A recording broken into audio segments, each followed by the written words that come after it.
Welcome to the Whole Enchilada, a community of high achievers that fight the status quo, rebel against mediocrity, and make life happen.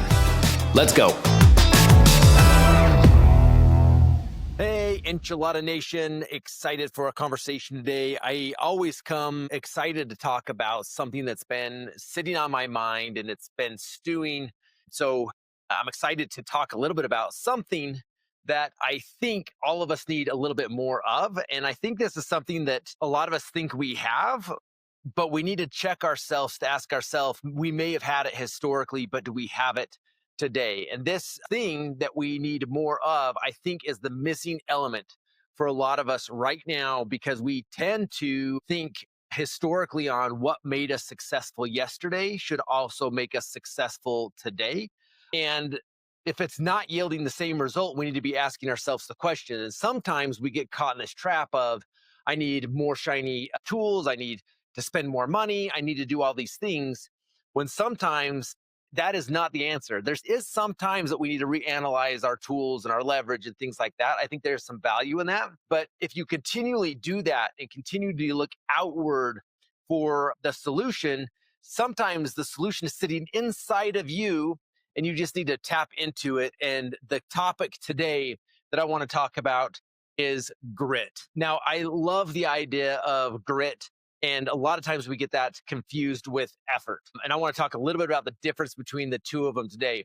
In fact, I recently had an opportunity to talk to a handful of really talented entrepreneurs on this topic. And I started the conversation asking the question, what is the difference between being gifted and gritted? And I think this is really interesting because there are a lot of really talented people in the entrepreneur space, in real estate, in life in general. And I think over the last decade, a lot of us have had a very good success, but we forget that we had the wind at our backs. Now, at the time, it didn't feel like that because we were faced with some challenges and different things. But for the most part, if you made some element of effort tied up with your natural ability, your gifts, you could succeed in the real estate space and in business in general. It just didn't take something special beyond just some element of consistent effort along with your gifts and talents. I don't believe that is the case anymore. I think the playing field has a lot of very, very talented people. A lot of people that, because of the tools that are available through AI and CRMs and education, from a skill standpoint, it really starts evening out the playing field. What makes the playing field not even is how the effort is applied. And what I mean by that is a lot of people, particularly overly talented people, think, oh, because I'm talented, this should be easy, so I'm going to put forth a little bit of effort. When you run into a problem and some challenge and you don't yield the result with that little bit of effort, instead of doubling down on the effort and really grinding through it, we start either going to a blame game of the market's hard, the economy's hard, whatever it is, or we start looking for external solutions. Is, I guess I need to pay more money for this tool, or I need to pay money for another assistant, or I need to do these things. And there may be a time for those things, but it should never take the place of grit. One of the reasons I think this is an interesting conversation is I remember growing up, I grew up in a house of 5 brothers, 1 sister.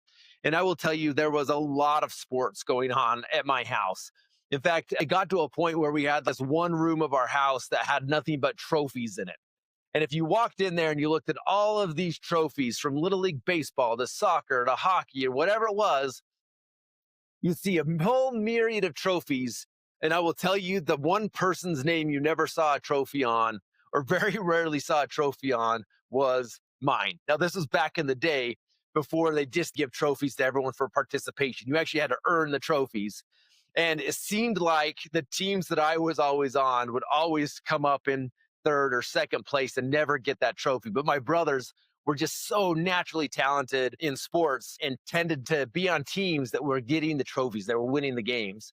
And so I remember thinking as a kid of like, I just am not good enough. I'm not like my brothers who are so talented in this space. Obviously, they worked hard, but there was just some element of talent there that I feel like I didn't have. My grades were bad. I feel like some of my friendships were falling apart. And it could have been really easy for me to go into this negative space. But I decided at that time that I may not have the most talent, but I decided I was going to outwork everybody else. I was going to make up for the distance from where other people's talent exceeded my own. I was going to outwork them. And this was where things started clicking for me. My grades turned around. The teams I participated in started doing better. And it may have come down to a mindset piece, but ultimately I decided I am going to work my heart out. And I will tell you that this is still true for me as a 45-year-old man. Anytime I take something on, is I never think I'm the smartest person in the room or I have something special that will allow me to get it done, but I will commit to outwork anybody else and dedicate the time and energy to learning the skill and gaining the knowledge that I need to close the gap.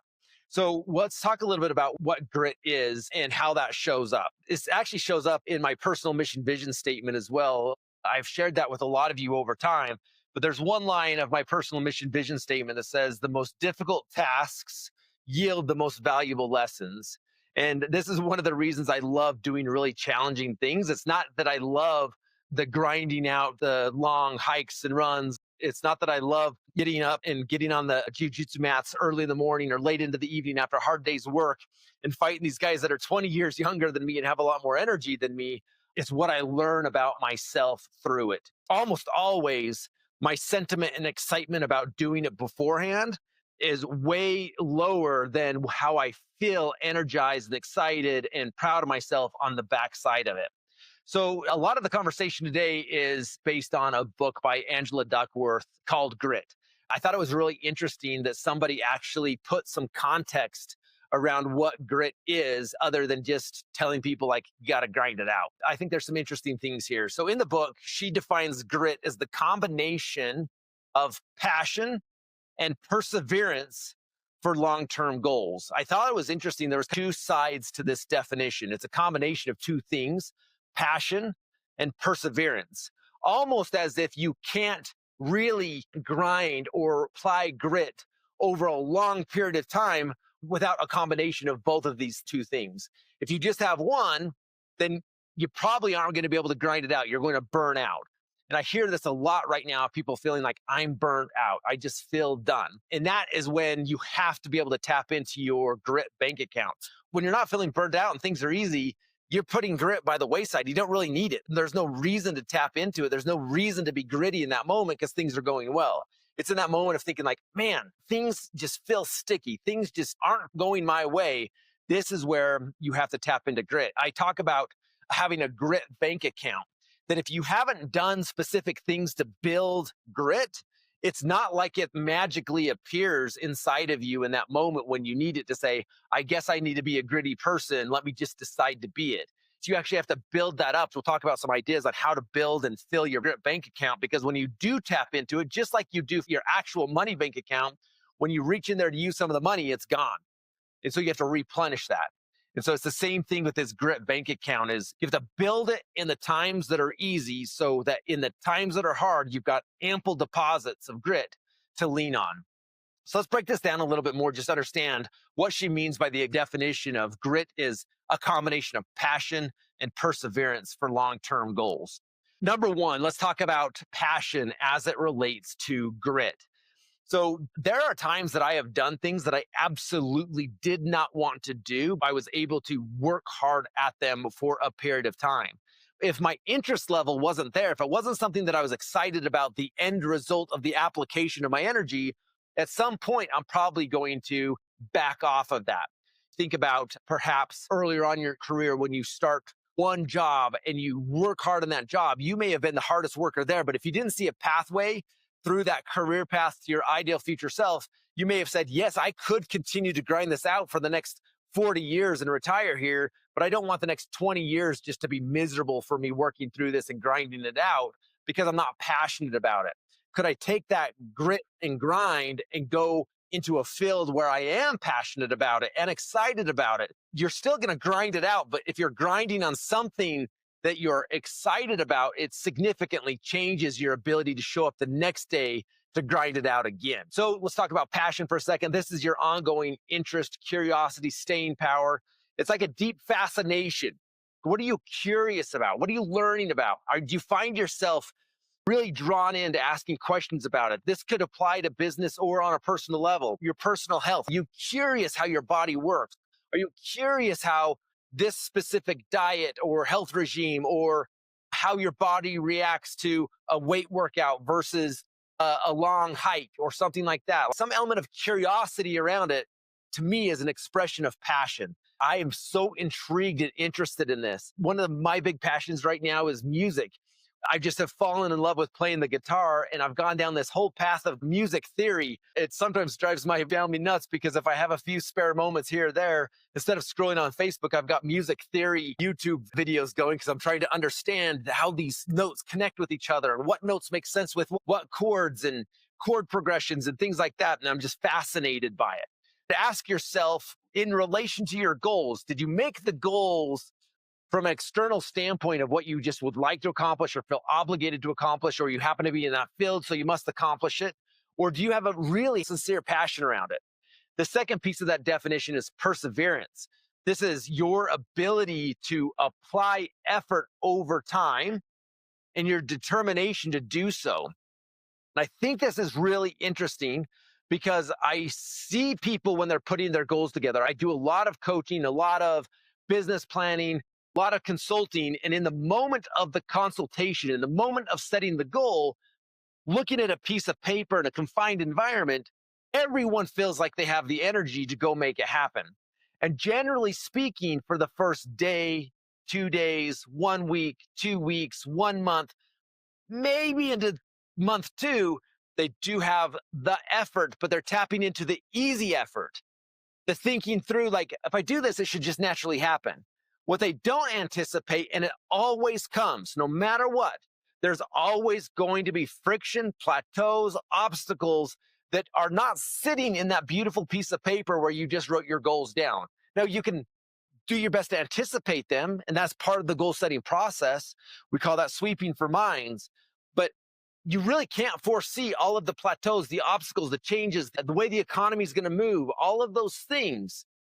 So the easy effort is not strong enough to overcome those plateaus, those failures, those obstacles. The grind, the perseverance of saying, this showed up in my life, this plateau, this obstacle, this challenge, but my momentum and commitment and willpower is stronger and more durable than this plateau could ever dare be in my life. Now, do you have the perseverance to push through that? A great example of this is if you decided you're going to increase your lead generation and calling your database, and you get yourself all excited and you're excited about your people telling you that they're so excited that you called and connected with them. And the first phone call is nothing. The second phone call is nothing. The third phone call you call and they say, oh man, I totally forgot you were in business. I bought a house yesterday, or whatever it was. At that moment, the easy effort doesn't feel so easy. So what happens is if you only have easy effort at your fingertips, that's when you start to retreat. And you don't look at it as retreat. You don't proclaim, retreat, I'm done. This is too hard. What you start doing is, oh, well, I forgot to do this. Or if my CRM was a little bit more organized, or you look at it and say, oh, well, I need to make my branding a little bit sharper. Or maybe I just should send newsletters out and let them call me. These, in your mind, are justifications of you're still moving forward. But what you're really doing is choosing to go backwards because you don't have the grit to push through the obstacle, the challenge. Now, I will tell you that even 5 years ago, 3 years ago, yes, the failures, the challenges, the obstacles showed up, but they were babies. They were baby obstacles for the most part compared to what's showing up. And the frequency of them that are showing up today, it takes more grit to win today than ever before in a 25 plus year career in business. I am telling you, the challenges, the failures, the obstacles are lining up at a much faster pace than ever before. The question is, are you committed and excited enough and gritty enough to apply your talent in a gritty fashion over and over and over again, that at some point those failures and obstacles are going to be like, I'm going to go get in somebody else's line. This guy's going to plow through me. He's got the momentum going. It's not even worth me being in front of here. And it really does show up that way, that once you start creating momentum and you are one gritty person, what I'm not saying is be a jerk and mean and just grind through and push through no matter what. But what I am saying is If you're committed to the activity and you KPIs, the key indicators that are going to draw a result, it should be a commitment to those activities no matter what. So let's look at this a little bit deeper. Part of the process here is starting to identify what are your natural gifts. Where are you gifted? And identifying what those are and still apply those at a high level.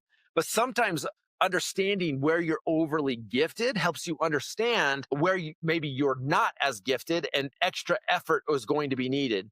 If you think about it, if you're trying to achieve something, your talent level times your effort. If you're really talented and crushing, you're better than everybody else, it takes a little bit less effort for the same result. If you're not as talented, and this was kind of the thought process I had when I was younger and I've applied it over life, if I'm not as talented or have the natural ability of everybody else, I've got to compensate that by more effort to generate the same or a better result.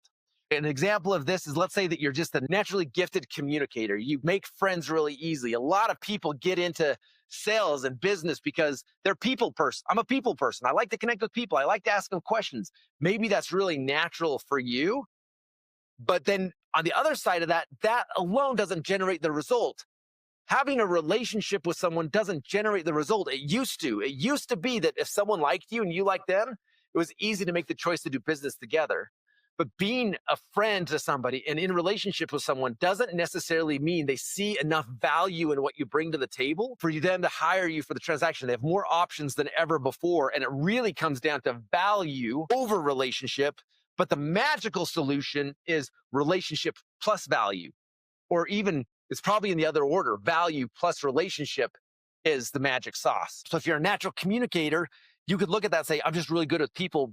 And then how frequently and consistently are you grittily showing up to interject yourself into the relationship, to connect with somebody over and over and over again? Are you consistently doing your lead generation and follow up to make sure you can use that talent and that superpower to help you move forward? Maybe you've got really sharp instincts. Maybe you've got great street smarts.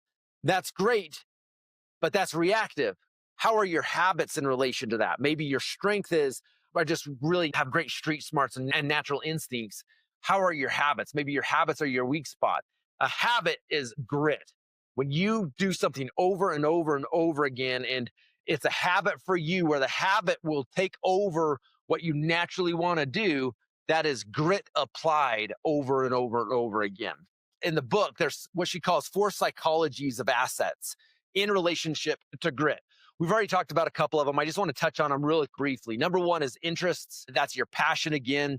Number 2 is practice. Number 3 is purpose. Number 4 is hope. Let me make a few comments on a couple of these. Number 1 is interest. Do you still love the game? Are you still passionate about the goal you set? If it's a business, do you still love the business you're in? Or are you the one complaining about it? Again, I'm in the real estate space. A lot of the people in my world are also real estate entrepreneurs. A lot of times when I ask people how the market is, it's always a negative comment. You know how it is, or, oh, the market's so tough, or I wish we could go back to the old days. Those are things outside of your control. A passionate, interested person is very interested in, why is the market the way it is? Why are some people still selling homes? What's in the psyche of the consumer right now that is making someone choose to buy or sell in this market versus choosing not to? Let me understand how they're thinking. I'm curious about this. That is somebody passionate about it. On a personal level, if it's a personal goal, if it has to do with physical fitness or whatever it is, if you're going to run a marathon, whatever it is, are you passionate about it? Are you still excited about it? Are you reading articles about it? Do you find yourself drawn to it? Or are you just going through the motions and finding excuses to get out of doing the motions? Number 2 is practice. This one I think is so interesting. With our kids, we want our kids to practice. My daughter that plays the violin, we have scheduled practice. Kids that are in sports, you go to practice before the games. But we as adults, we just want to go do. We want to go play the game. And that may have been okay for you to some extent. If you grew up playing basketball, let's say you played high school basketball and dabbled maybe even college basketball, but you didn't go anywhere. Well, you could easily drop into a drop-in basketball game anywhere and probably hanged pretty good, because most people that drop in basketball, maybe they only played Little League, but they love the sport. You're probably okay without a lot of practice. You're okay to show up and play. However, what if everybody you played with was practicing in between and they were all progressing, at some point you would be the one showing up to the drop-in game and you wouldn't be good anymore because other people were practicing. The point I'm making is the skill set that worked for you yesterday is not good enough skill set to win today. And so you can't just naturally think that your skill set's going to get better by going to play the game. It's what are you doing to practice? If this is in business, what are you doing to think about your script practice? When was the last time you modified your listing consultation? When was the last time you took a course on the language of sales to better understand tie downs, questions, and closes? When was the last time you read an article about understanding how the consumers change their buying power? When was the last time you attended a team meeting or training to think through how do I improve my skill set to become better at what I'm doing? And then who in this room could I go practice with? Practice is critical to win the game. Number 3 is purpose. Purpose is different than passion. Passion is, I love this more than anything. I want to learn it. I want to understand it. I'm curious about it. Purpose is to what end? Why are you doing this? Why is it important to you? For me, why do I choose martial arts over an Ironman? It's because I'm a lot more passionate about martial arts and what that looks like versus going to swim in a pool for several hours. I respect that at a high level. And maybe there's a day I'll do that, but I'm going to be a lot happier doing martial arts and progressing that and earning my black belt in jiu-jitsu versus an Ironman medal at this point. So thinking through the purpose of why does it matter to me? Why do I like this more than that? Both of them would yield health and fitness, but one of them has a deeper purpose for who I am. And then the last thing is hope, which I think is an interesting one, is because a lot of times we use hope as like, well, I hope it happens, almost as if it's outside of your control. But hope, I think, is something that you have to have a deep belief in yourself. And I think almost a better word here is like an actual belief that it can happen. Are you getting to the point because it's been challenging for you that you no longer believe it's possible? You're accepting a different result because you think it just is what it is? Or do you believe there's a path where you can reach your goals? And this is really important because if you look at your passion, I'm passionate about it, but I got to believe it can be possible. There's enough business to go around. There's enough opportunity to go around. Because there's a great marathon runner, a lot of people running marathons doesn't preclude you from running one. Do you see a version of yourself that could win in this landscape?